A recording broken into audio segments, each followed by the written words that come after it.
নমস্কার বন্ধুরা, home of test চ্যানেলে আপনাদের সবাইকে স্বাগত। আজকে আমি করে দেখাচ্ছি কড়াইশুঁটির পাটিসাপটা। আমি কড়াইশুঁটির পাটিসাপটা করার জন্য নিয়েছি হাফ লিটার দুধ, 500 গ্রাম কড়াইশুঁটি, হাফ ইঞ্চি আদা, 1 টিস্পুন সাদা তিল ও 2 কাঁচা লঙ্কা, 1 টেবিল স্পুন ঘি, আর নিয়েছি স্বাদ মতো নুন আর চিনি, 1/4 কাপ সুজি, হাফ কাপ ময়দা ও 1 কাপ চালের গুঁড়ো।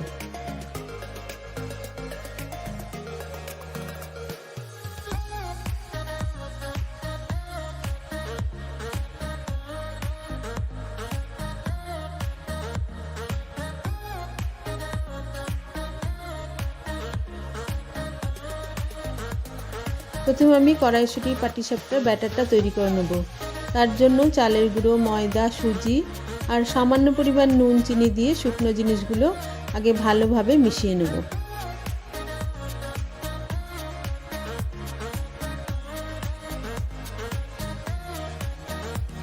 শুকনো জিনিসগুলো ভালোভাবে মিশিয়ে নেওয়ার পর আমি অল্প অল্প করে দুধ দিয়ে ব্যাটারটা ভালোভাবে গুলে নেব।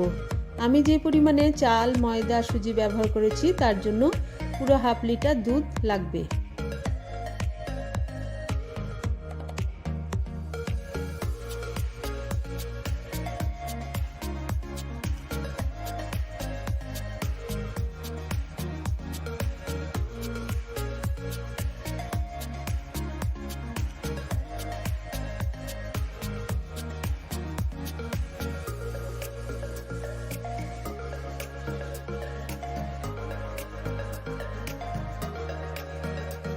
ব্যাটারটা আমার ভালোভাবে গুলে নেওয়ার পর আমি আধ ঘন্টার জন্য ঢেকে রেখে দেবো।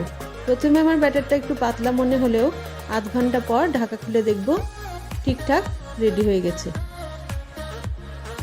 যতক্ষণ আমার ব্যাটারটা রেস্ট হচ্ছে এর মধ্যে আমি পুরটা তৈরি করার জন্য একটা মিক্সির জারের মধ্যে কড়াইশুঁটি, আদা ও কাঁচা লঙ্কাটা নিয়ে একটা স্মুথ পেস্ট তৈরি করে নেব।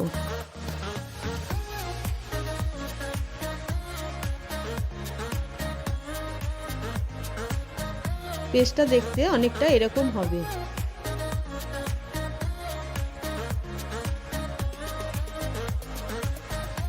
আধ ঘন্টা পর ব্যাটারটা খুলে একবার আমি ভালোভাবে চেক করে নেব। যদি একটু কম বেশি মনে হয়, ঘন মনে হয়, তাহলে একটু দুধ দিয়ে নেব। এরপরে আমি পুরটা তৈরি করে নেব। তার জন্য একটা প্যানের মধ্যে দিয়ে দিলাম 1 চামচ ঘি।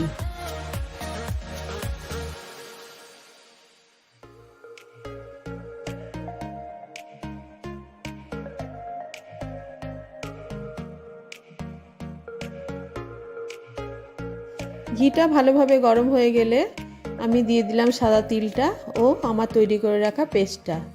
এগুলো দিয়ে ভালোভাবে কিছুক্ষণ ধরে নাড়াচাড়া করে নেব।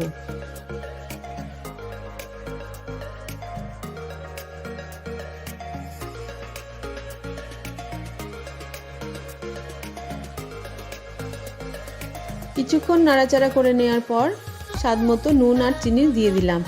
এটা নোনতা খেতেই ভালো লাগে, কেউ যদি মিষ্টি পছন্দ করেন তাহলে একটু বেশি মিষ্টিও দিতে পারেন।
সাত আট মিনিট ধরে ভালোভাবে নাড়াচাড়া করে নেব।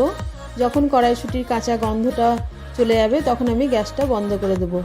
এই পুরটা করার জন্য কচুরির মতো অত ড্রাই করার দরকার নেই। এরপরে আমি পাটিসাপটাগুলো গড়ে নেব। তার জন্য একটা কড়াইয়ের মধ্যে একটুখানি ঘি ব্রাশ করে নিলাম। এরপরে আমি গ্যাসটাকে মিডিয়াম ফ্লেমে রেখে এক হাতা ব্যাটারটা দিয়ে কড়াইটা একটু ঘুরিয়ে একটু গোলটা বড় করে নিলাম। তারপরে 2-1 মিনিট ধরে এটা গ্যাসের মধ্যেই হালকা আঁচে বসিয়ে রাখলাম। এরপরে আমি তৈরি করে রাখা পুরটা চামচে করে এক পাশ থেকে দিয়ে এক ধার থেকে ফোল্ড করে নিয়ে পাটিসাপটাটা আমি নামিয়ে নেব।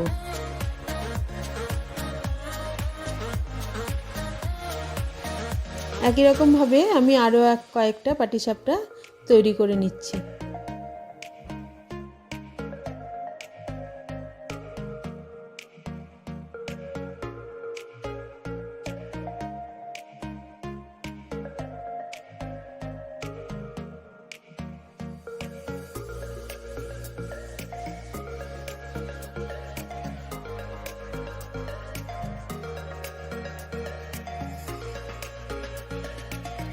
ভিডিওটা দেখার জন্য সকলকে ধন্যবাদ। আশা করি রেসিপিটি ভালো লেগেছে। যদি ভালো লেগে থাকে তাহলে অবশ্যই জানাবেন।